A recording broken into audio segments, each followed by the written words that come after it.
నెలకు 15,000 రూపాయలు ఎన్టీఆర్ భరోసా పథకం కింద పెన్షన్ పొందే వారిలో అనర్హుల గుర్తింపు పూర్తి చేసింది ప్రభుత్వం.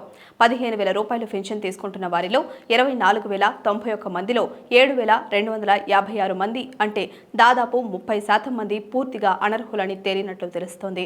మిగిలిన వారిలోనూ 9,296 మంది మాత్రమే 6,000 రూపాయలు మాత్రమే పెన్షన్కు అర్హులని కూడా తేలినట్లు సమాచారం.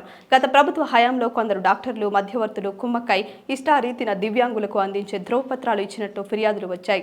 అలాగే నిర్ధారణ కూడా అయిందని చెబుతున్నారు. ఈ క్రమంలో గత 3-4 నెలలుగా దివ్యాంగుల కేటగిరీలో పెన్షన్ అందుకుంటున్న ప్రతి లబ్ధిదారు ఇంటికి మెడికల్ టీంలు నేరుగా వెళ్లి వైకల్య నిర్ధారణ పరీక్షలు చేసిన సంగతి తెలిసిందే. దివ్యాంగుల కేటగిరీలో మంచానికి పరిమితమైన పక్షవాత రోగులు, ప్రమాద బాధితులు, తీవ్ర వ్యాధులతో బాధపడుతున్న వారికి ప్రభుత్వం ప్రతి నెల 15,000 రూపాయలు పెన్షన్ అందిస్తున్న సంగతి తెలిసిందే. అయితే కొంతమంది కాళ్లు చేతుల్లో వంకర్లు, వినికిడి లోపం, అంధత్వం వంటి వైకల్య సమస్యలు తీవ్ర స్థాయిలో లేకపోయినా సరే కొందరు ఆ లోపాలు ఉన్నట్లు గత ప్రభుత్వ హయాంలో డాక్టర్ల ద్వారా ధృవీకరణ పత్రాలు పొందినట్లు గుర్తించారు.